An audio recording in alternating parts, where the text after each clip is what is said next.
ಬೆಂಗಳೂರಲ್ಲಿ ನಡೆದ ಬಾಂಬ್ ಸ್ಫೋಟ ಪ್ರಕರಣದಲ್ಲಿ ಬಾಂಬ್ ಸ್ಫೋಟಿಸಿದವನು ಇಸ್ಲಾಮಿಕ್ ಸ್ಟೇಟ್ನ ಉಗ್ರ. ಆರೋಪಿ ಇಸ್ಲಾಮಿಕ್ ಸ್ಟೇಟ್ನ ಉಗ್ರ ಅಂತ ಸಾಬೀತಾಗಿದೆ. ಐಸಿಸ್ ಹಾಗೂ ಇಸ್ಲಾಮಿಕ್ ಸ್ಟೇಟ್ ಜೊತೆ ಉಗ್ರನ ನಂಟಿದ್ದದ್ದು ಖಚಿತ ಆಗಿದೆ. ಪೊಲೀಸರ ತನಿಖೆಯಿಂದ ಇದು ಖಚಿತ ಆಗ್ತಾ ಇರೋದು. ಇಸ್ಲಾಮಿಕ್ ಸ್ಟೇಟ್ನ ಜೊತೆ ಈತ ನಂಟು ಹೊಂದಿದ್ದ ಅನ್ನೋದು. ಐಸಿಸ್ ಮತ್ತೆ ಇಸ್ಲಾಮಿಕ್ ಸ್ಟೇಟ್ನ ಜೊತೆಗೆ ಈ ಉಗ್ರನ ನಂಟಿತ್ತು.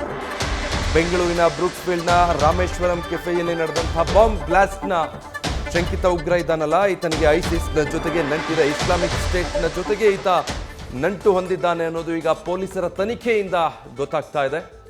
ಒಂದು ಕಡೆ ಆತನ ಇಮ್ಯಾಜಿನರಿ ಸ್ಕೆಚ್ ಗಮನಿಸ್ತಾ ಇದ್ದೀರಾ, ಮತ್ತೊಂದು ಕಡೆ ಸೆರೆ ಸಿಕ್ಕಿರುವಂತಹ CCTV ಫುಟೇಜಸ್.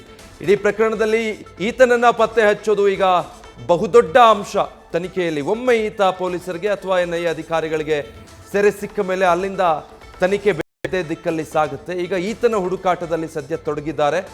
ಈತನ ಬಗ್ಗೆ ಏನೇನೆಲ್ಲ ಮಾಹಿತಿ ಗೊತ್ತಾಗುತ್ತೆ, ಎಲ್ಲ ಆಂಗಲ್ನಲ್ಲೂ ಕೂಡ ತನಿಖೆಯನ್ನ ಅಧಿಕಾರಿಗಳು ಮುಂದುವರಿಸಿದ್ದಾರೆ.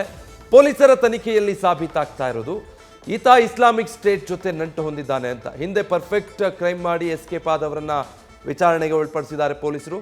ಆರೋಪಿಗಳ ಬಗ್ಗೆ ಮಾಹಿತಿ ಪಡೆದು ಈತನಿಗೆ ನಂಟು ಇರೋದನ್ನ ಖಚಿತಪಡಿಸಿಕೊಂಡಿದ್ದಾರೆ. ಕೈಗೆ ಗ್ಲೌಸ್ ಧರಿಸಿದ್ದು, ಫಿಂಗರ್ ಪ್ರಿಂಟ್ಗಳನ್ನು ಕೂಡ ಈತ ಬಿಟ್ಟಿಲ್ಲ.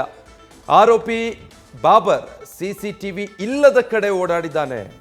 ಮಾಹಿತಿ ಪಡೆದು ಈ ಪ್ರಕರಣದೊಂದಿಗೆ ತಾಳೆ ಹಾಕಿ ನೋಡಿದಾಗ ಅದೇ ರೀತಿ ಇಲ್ಲೂ ಕೂಡ ಎಲ್ಲವೂ ಹೋಲಿಕೆ ಆಗ್ತಾ ಇದೆ. ಬಾಂಬರ್ನ ಹಲವು ನಡವಳಿಕೆಗಳು ಅನಲೈಸ್ ಮಾಡಿದ್ದಾರೆ. ಸದ್ಯ ಇಸ್ಲಾಮಿಕ್ ಸ್ಟೇಟ್ ಟ್ರೈನ್ಡ್ ಉಗ್ರ ಅಂತ NIAಗೆ ಈ ಮಾಹಿತಿಯಿಂದ ಮನವರಿಕೆ ಆಗ್ತಾ ಇದೆ. ಇಸ್ಲಾಮಿಕ್ ಸಂಘಟನೆಗಾಗಿ ಈತ ಕೆಲಸ ಮಾಡ್ತಾ ಇದ್ದ, ಟ್ರೈನಿಂಗ್ ಕೂಡ ಪಡೆದುಕೊಂಡಿದ್ದ ಅಂತ. ಅಂದರೆ ಟ್ರೈನ್ಡ್ ಬಾಂಬರ್ಗಳೇ ಈ ರೀತಿ ಕೃತ್ಯ ಎಸಗೋದಕ್ಕೆ ಸಾಧ್ಯ ಅಂತ. ಸೊ ಬಾಂಬರ್ನ ಬೆನ್ನತ್ತಿದ್ದಾರೆ ಈಗ ಅಧಿಕಾರಿಗಳು. ಹಿಂದೆ ಪರ್ಫೆಕ್ಟ್ ಕ್ರೈಮ್ ಮಾಡಿ ಎಸ್ಕೇಪ್ ಆದವರಿಂದ ಈ ಎಲ್ಲ ಮಾಹಿತಿಯನ್ನ ಕಲೆ ಹಾಕಿರೋದು. ಅಂದರೆ ಆತ ಬಹಳ ಕಾನ್ಶಿಯಸ್ ಆಗಿ ಈ ಕೃತ್ಯ ಎಸಗಿದ್ದಾನೆ ಅನ್ನೋದು ಇದರಿಂದ ಗೊತ್ತಾಗ್ತಾ ಇದೆ.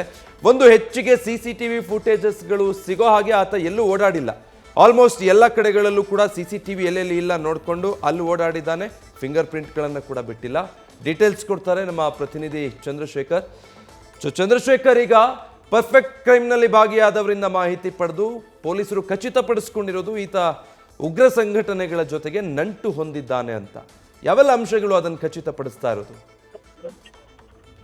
ಖಂಡಿತವಾಗಿಯೂ ವಿಜಯ್, ಏನು ಈ ಒಂದು ಬಾಂಬ್ ಬ್ಲಾಸ್ಟ್ ಪ್ರಕರಣಕ್ಕೆ ಸಂಬಂಧಪಟ್ಟಂತೆ ಖಂಡಿತವಾಗಿ ಯಾವುದೇ ರೀತಿಯಾದಂತಹ ಸಣ್ಣ ಕುರುಹನ್ನು ಕೂಡ ನೀಡದೆ ಎಸ್ಕೇಪ್ ಆಗಿರುವಂತಹ ಏನು ಶಂಕಿತ ಉಗ್ರ ಇದ್ದಾನೆ, ಈತನ ಏನು ಬೆನ್ನತ್ತಿದಂತಹ NIA ಅಥವಾ CCB ಅಧಿಕಾರಿಗಳಿಗೆ ಸ್ಪಷ್ಟವಾಗಿ ಗೊತ್ತಾಗಿರುವಂತಹದ್ದು. ಯಾಕೆಂತಂದ್ರೆ ಈ ಹಿಂದೆ ಏನು ಬಾಂಬ್ ಬ್ಲಾಸ್ಟ್ ಆಗಿತ್ತು, ಈ ಹಿಂದೆ ಏನು ಬಾಂಬ್ ಬ್ಲಾಸ್ಟ್ ಪ್ರಕರಣಗಳಲ್ಲಿ ಆರೋಪಿಗಳು ಸುಮಾರು ದಿನಗಳ ತಿಂಗಳ ಕಳೆದ ಮೇಲೆ ಒಂದು ಅರೆಸ್ಟ್ ಅನ್ನ ಆಗಿದ್ರು. ಅರೆಸ್ಟ್ ಮಾಡಿದ ಸಂದರ್ಭದಲ್ಲಿ ಯಾವ ರೀತಿಯಾಗಿ ಇವರು ಪ್ರಿಪ್ಲಾನ್ ಮಾಡಿಕೊಂಡು ಒಂದು ಬಾಂಬ್ ಬ್ಲಾಸ್ಟ್ ಅನ್ನ ಮಾಡಿ ಎಸ್ಕೇಪ್ ಆಗಿರ್ತಾರೋ, ಅಥವಾ ಯಾವ ಕುರುಹುಗಳನ್ನ ನೀಡದೆ ಯಾವ ರೀತಿಯಾಗಿ ಕೃತ್ಯವನ್ನ ಮಾಡಿರ್ತಾರೋ, ಈ ಎಲ್ಲವನ್ನು ಕೂಡ ಅನಲೈಸ್ ಮಾಡಿದಂತಹ NIA ಅಥವಾ CCB ಅಧಿಕಾರಿಗಳು ಈಗ ಸದ್ಯಕ್ಕೆ ಅದೇ ಒಂದು ನಿರ್ಧಾರಕ್ಕೆ ಬಂದಿರುವಂತಹದ್ದು. ಈ ಒಂದು ಕೃತ್ಯ ಏನಿದೆ, ಇದು ಏನು ಬೇರೆ ಇಸ್ಲಾಮಿಕ್ ಕಂಟ್ರಿಗಳಲ್ಲಿ ಇರುವಂತಹ ಭಯೋತ್ಪಾದಕ ಒಂದು ಸಂಘಟನೆಗಳು ಮಾಡಿರುವಂತಹ ಒಂದು ಕೃತ್ಯ ಆಗಿದೆ. ಜೊತೆಗೆ ಈತ ಕೂಡ ವೆಲ್ ಟ್ರೈನ್ಡ್ ಶಂಕಿತ ಉಗ್ರನಾಗಿರ್ಬೋದು ಅನ್ನುವಂತಹ ಒಂದು ಕ್ಲಾರಿಟಿಯನ್ನ ಸದ್ಯಕ್ಕೆ NIA ಮತ್ತೆ CCB ಅಧಿಕಾರಿಗಳು ತೆಗೆದುಕೊಂಡಿರುವಂತಹದ್ದು. ಇನ್ನು ಈ ವಿಚಾರವಾಗಿ ಈಗಾಗಲೇ ಎಲ್ಲಾ ಕಡೆ ಶೋಧವನ್ನ ಮಾಡಿದಂತಹ, ಒಂದು ಸ್ಥಳ ಪರಿಶೀಲನೆಯನ್ನ ಮಾಡಿದಂತಹ NIA ಅಧಿಕಾರಿಗಳು ಮತ್ತೆ CCB ಅಧಿಕಾರಿಗಳಿಗೆ ಯಾವುದೇ ರೀತಿಯಾದಂತಹ ಕುರುಹು ಸಿಕ್ಕಿಲ್ಲ. ಇನ್ನು ಜೊತೆಗೆ ಆತ ಕುಳಿತುಕೊಂಡಿರುವಂತಹ ಜಾಗದಲ್ಲಿ ಫಿಂಗರ್ ಪ್ರಿಂಟ್ ಆಗಲಿ ಅಥವಾ ಓಡಾಡಿದಂತಹ ಜಾಗದಲ್ಲಿ ಫಿಂಗರ್ ಪ್ರಿಂಟ್, ಜೊತೆಗೆ ಆತ ಏನು ಇಡ್ಲಿಯನ್ನ ತಿಂದಿದ್ದಂತಹ ಜಾಗದಲ್ಲಿ ಅಥವಾ ಸ್ಪೂನನ್ನು ಇಟ್ಕೊಂಡಿದ್ದಂಥದ್ದಾಗಲಿ ಯಾವುದೇ ರೀತಿಯಾದಂತಹ ಸಣ್ಣ ಒಂದು ಫಿಂಗರ್ ಪ್ರಿಂಟ್ ಅನ್ನು ಕೂಡ ಬಿಡದೆ ಎಲ್ಲವನ್ನು ಕೂಡ ನಾಶ ಮಾಡಿ ಅಲ್ಲಿಂದ ಎಸ್ಕೇಪ್ ಆಗಿರುವಂತಹದ್ದು. ಮತ್ತೆ ಜೊತೆಗೆ ಇದನ್ನ ಹೊರತುಪಡಿಸಿದ್ರೆ ಆತ ಓಡಾಡಿದಂತಹ ರೀತಿ, ಜೊತೆಗೆ ಆತನ ಐಡೆಂಟಿಟಿಯನ್ನ ಮರೆಮಾಚಿದಂಥ ರೀತಿ, ಇವೆಲ್ಲವನ್ನ ನೋಡಿದಂತಹ NIA ಅಧಿಕಾರಿಗಳು ಇದು ಕನ್ಫರ್ಮ್ಡ್ ಆಗಿ ಎಲ್ಲೊಂದು ಕಡೆ ಇಸ್ಲಾಮಿಕ್ ಸ್ಟೇಟಲ್ಲಿ ಇರುವಂತಹ ಕೆಲವೊಂದು ಏನು ಉಗ್ರ ಸಂಘಟನೆಗಳಿದ್ದಾವೆ, ಈ ಉಗ್ರ ಸಂಘಟನೆಗಳಿಗೆ ಸೇರಿದಂತಹ ಒಂದು ಶಂಕಿತನಾಗಿದ್ದಾನೆ.